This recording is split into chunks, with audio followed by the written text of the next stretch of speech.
来看最近霸凌的事件是一件一件逼。来看花莲一间国中的主任，因为学校时间上过差，影响到上课的品质，互投诉到县政府的信箱。这个主任怀疑讲是学校一个老师去教唆的，所以伫学校就黑白骂这个老师。有人去向媒体逼讲，学校有这件霸凌的事件。 这个疑似工课中霸凌案是发生伫顶个月28，花莲一间国中的总务主任因为互投诉到县长批箱，讲便所的工程伤差，影响到学生断课。这个主任要讲是某一个同事投诉，不过老师否认，双方就伫办公室冤家娘济。 这个都是这个总务主任的揣测，那是不是这一位老师来做这样子的检举我认为这都不重要，那重点是这个总务主任来做影射，进而来做咆哮指责，我想这样的行为是最不可取的。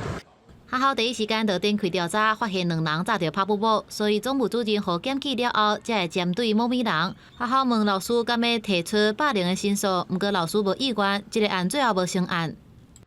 其实就是两个这个老师之间的言语冲突，我们也询问当事人有没有需要提出这个职场霸凌的申请，那当事人也表示说，他不提出，因为我们认定其实这个事件不是职场霸凌的案件，因为两造的当事人并不是。 职务隶属的关系。不过，这个事件无因为安尼收煞，也扛者继续报复媒体，所以事件压出来了后，教育处开始调查。总务主任这边也许在沟通的过程的情绪用语上面，也比较这个过激。那这个部分后续也会请校长在提醒主任，未来在跟老师以及同仁沟通的过程当中，就是以理性良性的沟通。 教育处强调，针对校内工程技术噪音的问题，也会请各校尽量选伫歇光歇热无上课时间执行，较袂影响到师生上课品质。记者综合报道。